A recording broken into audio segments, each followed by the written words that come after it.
အခုလူတွေကထင်နေတာကျွန်တော်သားကျွန်တော်ငွေမဲ့လို့အဲ့ကောင်မလေးနဲ့မပေးစားပဲနဲ့ကျွန်တော်အမွေဖြတ်လိုက်တယ်ဆိုမဟုတ်ဘူးဗျပြောင်းမြန်ဖြစ်နေတာကျွန်တော်ချွေးမလေးနဲ့စုမော်အောင်နဲ့ကျွန်တော်မှမြင်း2ယောက်ရှိတယ်အကြီးမရွှေပိုးမုံနိုင်ပေါ့ဗျာနာမည်အရင်ကနာမည်ပြည့်စုံတော့တဲ့အငယ်မလေးကရွှေရည်ခစ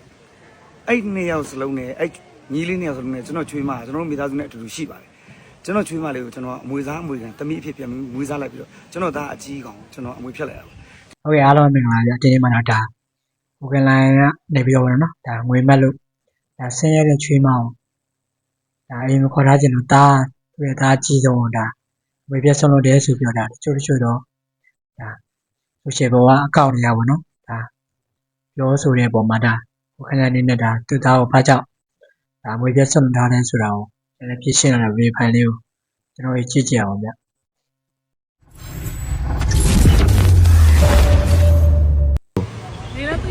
ျလေးစားချစ်ခင်ရတဲ့ပြည်သူများလုံးပဲမင်္ဂလာပါကျွန်တော်အကြောင်းအရာလေးတစ်ခုရှင်းပြခြင်းလို့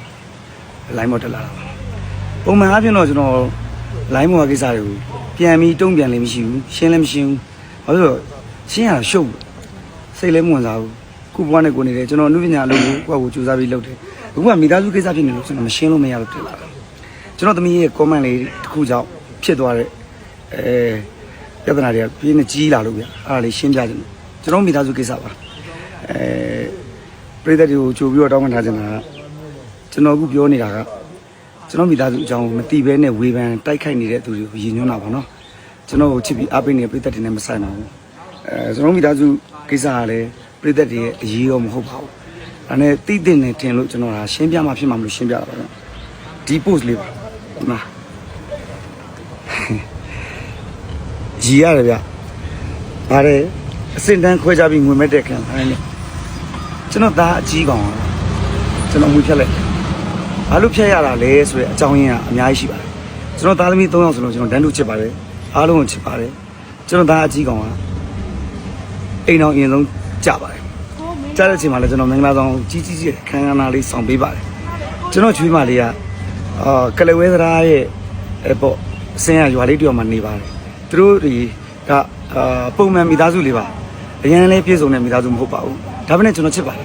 ကျွန်တော်ချွေးမလေးကိုကျွန်တော်ချစ်ပါတယ်အဲ့အတွက်ကျွန်တော်ဒီခန်းခန်းနာတင်းတယ်လေးမိသားဖသားပြီးတောင်းရမ်းပြီးတော့မှကျွန်တော်သားကြီးရဲ့မင်္ဂလာပွဲကိုကျွန်တော်ကျင်းပပေးခဲ့ပါတယ်အဲ့တော့အခုလူတွေကထင်နေတာကျွန်တော်သားကျွန်တော်ငွေမဲ့လို့အဲ့ကောင်မလေးနဲ့မပေးစားပဲနဲ့ကျွန်တော်အမွေဖြတ်လိုက်တယ်ဆိုမဟုတ်ဘူးဗျပြောင်းမြန်ဖြစ်နေတာကျွန်တော်ချွေးမလေးနဲ့စုမော်အောင်နဲ့ကျွန်တော်မှမြင်း2ယောက်ရှိပါတယ်အကြီးမရွှေပိုးမုံနိုင်ပေါ့ဗျာနာမည်အရင်ကနာမည်ပြည့်စုံတော့တဲ့အငယ်မလေးကရွှေရည်ခစ်အဲ့2ယောက်စလုံးနဲ့အဲ့ညီလေး2ယောက်စလုံးနဲ့ကျွန်တော်ချွေးမကျွန်တော်မိသားစုနဲ့အတူတူရှိပါတယ်ကျွန်တော်ချွေးမလေးကိုကျွန်တော်အမွေစားအမွေခံတမိအဖြစ်ပြန်မွေးစားလိုက်ပြီးတော့ကျွန်တော်သားအကြီးကောင်ကျွန်တော်အမွေဖြတ်လိုက်ရအောင်ဒီမှာရေးထားတာနာမည်လည်းသူတို့တခြားလည်းမသိဘူးနေဗျာရေးထားတာပါတယ်သူ့နာမည်ကနေရနဲ့နာမည်ခက်စင်ဆိုပြီးတော့နေသွေးဆိုပြီးတော့ရေးရတယ်ဗျာလူကြီးအကြောင်းလည်းတခြားလည်းမသိပဲနဲ့အဲ့တော့ခင်ဗျားငွေမဲ့တာဖြစ်နိုင်ပါတယ်ကွန်မန့်နေရလေကျွန်တော်အဲ့ကွန်မန့်တွေကိုဖတ်နေကျွန်တော်ရည်ကျင်တယ်စိတ်လည်းမကောင်းဘူးဗျာအဲ့အတွက်ကျွန်တော်ဒါကိုလာဖြည့်ရှင်းတာပါအဲ့တော့ကျွန်တော်ချွေးမလေးကကလေး2ယောက်ရပြီးတော့မှကျွန်တော်သားအကြီးကောင်ဖောက်ပြန်သွားပါတယ်ဖောက်ပြန်တာမှရိုးဖောက်ပြန်တာအချင်းချင်းဖောက်ပြန်တယ်ပြီးတော့ကျွန်တော်သားအကြီးကောင်ကအဲ့သူဖောက်ပြန်တဲ့အမျိုးသမီးနောက်ကိုကောပေါင်လိုက်သွားပါတယ်အဲ့တော့ကျွန်တော်ချွေးမလေးကိုကျွန်တော်တနာတဲ့တွေ့ကျွန်တော်ကသမီးအဖြစ်ကျွန်တော်တို့တမိသားစုမှာချစ်စစ်ခင်နေကျွန်တော်သမီးအငယ်မကလည်းသူ့အမရင်းလို့ချစ်တယ်ကျွန်တော်လည်းသမီးရင်းလို့ချစ်တယ်တို့ကျွန်တော်တို့အိမ်မှာပဲမိသားစုစီးလုံးနေပါတယ်ကျွန်တော်သားအကြီးကောင်ကိုကျွန်တော်ငွေဖြတ်လိုက်တာအခုဆိုလို့ရှိရင်6လကျော်ပါအဲ့တော့မတီးဘဲနဲ့ငွေမဲ့ကျွန်တော်ငွေမဲ့တယ်ဆိုတာပြည်သက်တွေသူတို့ပြောတာမှန်တယ်ဗျကျွန်တော်ငွေမဲ့ပါတယ်ဘယ်ငွေကိုမဲ့လဲသိလားကျွန်တော်ငကူကခြေမနော်ငကူကခြေမကြအောင်ရှာထားတဲ့ငွေကိုမဲ့ပါသူများရှိကဒီနေ့တည်းကျွန်တော်ကတကြက်တပြားမှကျွန်တော်မကျူးလွန်ဘူးသူတို့မယူဘူးဗျာအဲ့လိုလက်ဆောင်ပေးရင်တော့ယူတယ်လေဟုတ်တယ်မဆူချရရင်ယူတယ်ပွဲကားလို့ရတယ်ယူတယ်ရုပ်ရှင်ရလို့ရတဲ့ပတ်စံယူပါတယ်ကျွန်တော်ငွေမဲ့ပါတယ်ဘာကြောင့်ငွေမဲ့တာလဲဆိုတော့ကျွန်တော်မိသားစုအတွက်ကျွန်တော်ရှားပါတယ်ကျွန်တော်မြည်လေးမြောက်အရွယ်ရောက်ဖို့အတွက်ကျွန်တော်ကြောင်းထားပေးရတယ်ကလေးတွေကိစ္စတွေအကုန်လုံးကျွန်တော်တာဝန်ယူရတယ်သားသမီးတွေအရွယ်ရောက်လာလို့သူတို့တွေလွတ်သွားပြီလို့ထင်နေကြမှာကျွန်တော်မြည်မြောက်ကကျွန်တော်အတွက်ကျွန်တော်ရှာဖွေမှရမယ့်အခြေအနေမျိုးတစ်ခုကိုဆက်ရောက်လာတဲ့အတွက်ကျွန်တော်ငွေမဲ့ပါတယ်ငွေမဲ့ပင်နဲ့ကိုစူးစမ်းလို့ရတဲ့ငွေကိုမဲ့တာပါကျွန်တော်သူများရှာလက်ကားရတဲ့ငွေမမဲ့ပါအဲ့ဒါဟောဒါကျွန်တော်ရဲ့ခံချက်ပါကျွန်တော်ဒီခုချိန်ထိ သူများရှိရမယိုးမသားနဲ့ဖောက်လဲဖောက်ပြန်လှုပ်ထားတဲ့ငွေတစ်ခုမှမရှိပါဘူးကျွန်တော်ယူသားနဲ့ကြိုးစားပြီးရှာတယ်ကျွန်တော်ရဲ့ကျေးဇူးရှင်အောင်သမားကြီးမိသားစုအတီးဆုံးပဲကျွန်တော်ကြိုးစားပြီးရှာတယ်သူတို့ရှိကကျွန်တော်ပစ္စည်းလေးယူပြီးရင်ကျွန်တော်ဝယ်ပြီးရင်ကျွန်တော်အဲ့လိုမျိုးပေါ့ကျွန်တော်ပြီးနေတဲ့လောက်လေးဖဲ့ပေးနေကျွန်တော်ဒီဘဝဒီချိန်နေရောက်လာတာပါကျွန်တော်လက်ကားရထားတဲ့ပတ်စံမရှိပါဘူးအဲ့တော့ဒီ post ကိုတင်နေသိစေချင်တာပါမိသားစုအကြောင်းကိုမသိဘဲနဲ့ဝေဖန်တဲ့သူကလည်းရေးတယ်ပြီးတော့ comment မှာရေးတဲ့သူတွေကလည်းခင်လန်ရတော့ငွေမဲ့တယ်ဆိုတာဖြစ်နိုင်ပါတယ် तू ကဘယ်လိုခေါ်လဲတကူကြီးစူးစမ်းပြီးရလာတဲ့ဖြစ်တယ်သူဆိုတော့သူငွေမဲ့တာဖြစ်နေဟုတ်တယ်ကျွန်တော်ငွေမဲ့ပါတယ်ခုနကကျွန်တော်ပြောလို့ပေါ့ကျွန်တော်နှစ်ဖူးကချွေချီမကြောက်အောင်ရှာထားတဲ့ငွေကျွန်တော်မဲ့ပါတယ်အဲ့ဒီငွေတွေကျွန်တော်အလကားမသုံးပါဘူးကျွန်တော်တက်နိုင်တဲ့ညမှာတူပါတယ်ကျွန်တော်မိသားစုအတွက်လိုအပ်တဲ့ညမှာသုံးပါတယ်အဲ့ဒါလေးလာပြောတာပါခင်ဗျဟုတ်ကဲ့ကျွန်တော်ငွေမဲ့ပါတယ်ခင်ဗျကြီးရနော်သူများအကြောင်းကိုမသိဘူးမပြောပါနဲ့တပုံဒီဒီမိန်ဆင်းရဲတဲ့မိန်းကလေးခင်ဗျစိတ်တွေအကုန်ရှော့ချထားပါကျွန်တော်ဆဲလည်းမဆဲချင်ဘူးပြန်လည်းမဖြစ် ရဲ့ချမ်းသာဆုံးဘာမှရှင်နေကြတော့က ဟုတ်ကဲ့လည်းဘုန်းတော်ဒါဝေဖန်တိုက်ခိုက်တဲ့ပုံမှာ ဆွတ်ဖက်လို့မရကြောင်းပြောခဲ့တာကရှင်တော်မင်းသားခင်လိုက်မှာခင်လိုက်ဟာသားသမီး၃ယောက်ရှိထားတာဖြစ်ပါတယ်သားသမီးတွေသားလက်နေရနဲ့သမီးရဲ့သစဉ်ထူးမြင့်တော့ပါဒါပေမဲ့ခင်လိုက်တို့မိသားစုစားတဲ့သူတွေကသားကြီးကိုတစ်ခါမှမတွေ့ရပါဘူးဒါကြောင့်ပြည်သက်တွေကမေးကြတာပါဒီအခါမှာတော့သမီးငယ်သစဉ်ထူးမြင့်ကသူမဖခင်ခင်လိုက်ဟာတားကြီးနေသွေးကိုစွန့်ပစ်ထားကြောင်းစွန့်ပစ်တာတော့အမွေဖြတ်စွန့်ပစ်တာဖြစ်ကြောင်းပြောလာတာပါတချို့သောသတင်းတွေရတော့လူရှင်တော်ခင်လိုက်ဟာဆင်းရဲနှောပါတဲ့မိန်းကလေးနဲ့သဘောမတူလို့အမွေဖြတ်ဆွန့်လွတ်ထားတာဖြစ်ကြောင်းပြောကြတာပါ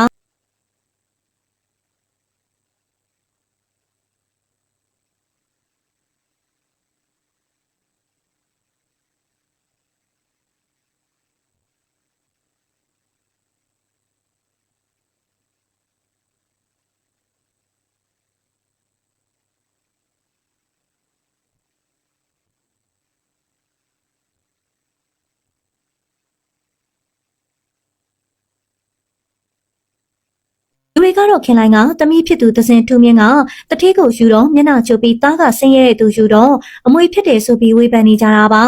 ဒါပေမဲ့သားဖြစ်သူနဲ့ခင်လိုက်တို့ကြားမှာဘာပြဿနာရှိလဲဆိုတာကိုတော့ဘယ်သူမှမသိနိုင်ပါဘူးအစောပိုင်းအင်တာဗျူးတွေမှာတော့ခင်လိုက်ဟာသားသမီးတွေကိုဘယ်သူနဲ့ဖြစ်သဘောတူမှဖြစ်ကြောင်းပြောထားတာလေးဖြစ်ပါတယ်သွားတာပြည်ပိုင်းတင်တဲ့သူကတော့မှန်တာကိုခင်လိုက်တို့ကနေပြီးတော့ဒါသူ့ရဲ့သားကြီးကိုပြောချင်တာသူတို့ကဒါလက်ထက်ပြီးရင်မှာပေါ့နော်ဒါဆက်ပြောလိုက်ရတော့ဒါသူတို့ကပြောချင်တာပေါ့ဒါပေမဲ့ကိုခင်လိုက်ပြောတော့ဒါသူ့ရဲ့သားကြီးကဒါဖောက်ပြတော့ပေါ့နော်ဒါသူ့ရဲ့ချွေးမဘကသူကကွယ်ပြီးတော့ဒါသူ့ရဲ့သားကြီးကိုဒါသူကဆွန့်ပြမွေပြတ်ဆွန့်လို့ပြီးတော့ဒါသူ့ရဲ့ချွေးမကိုဒါမွေးစားမွေးကန်နဲ့ပြန်လဲပြီးတော့ဒါမွေးစားထားတယ်ပြောတယ်ပေါ့နော်ဒီလိုချစ်ချင်းအပြစ်ဒါတော်တော်လေးကိုမှဒါလေးစားဖို့ကောင်းတဲ့အပြုတ်မွေပဲပေါ့နော်ဒါကိုဒါတချို့လူတွေသိချာမသိဘဲနဲ့ဒါဘယ်တိုက်ခိုက်နေကြတာဟုတ်ကဲ့လားဒါတော်တော်များများကသူ့ပေါ့နော်သူ့ပေါ်ဒါတိုက်ခိုက်တဲ့ပုံမှာတော်တော်များများသူပြန်ပြီးတော့ပြောတာမရှိဘူးပေါ့နော်တစ်ခါမှလည်းမတွေ့ဘူးဒါကြတော့ဒါသူတို့မိသားစုကိုဒါမသိဘဲနဲ့ပေါ့နော်အကြောင်းမသိဘဲနဲ့ဒါဝေဖန်တိုက်ခိုက်တဲ့ပုံမှာသူ့အနေနဲ့ပြန်ဖြစ်ရှင်းလာတာပြစ်ပါရဲ့ဗျဟုတ်ကဲ့ဆိုလဲဒါသားသမီးတွေပေါ်ချုပ်တဲ့နေရာမှာတော်လေးရတာကျွန်တော်တို့လေးစားထိုက်တဲ့လူတယောက်ပေါ့နော်ဉာဏ်ပညာလောကမှာလည်းတော်တော်လေးကိုကျွန်တော်တို့သဘောကျတဲ့လူတယောက်ပေါ့နော်အဲ့လိုလူမျိုးတယောက်ကိုဒါချို့လူတွေကလည်းဒါမချင်တဲ့သူတွေရှိမှာပေါ့နော်အဲ့လိုလူမျိုးတွေကနေလို့ဒါဟုတ်ချပြီးတော့ဒီလိုမျိုးတင်တယ်လို့ထင်ပါရဲ့ဗျဟုတ်ကဲ့ဗျဒါဆိုတော့ဒီလိုလေးကကြားရပါရဲ့ဗျဇွန်နီလည်းပဲရှိရဲ့ရောက်ချင်းနေတာရောက်ကျေးဇူးတင်ပါတယ်ဗျ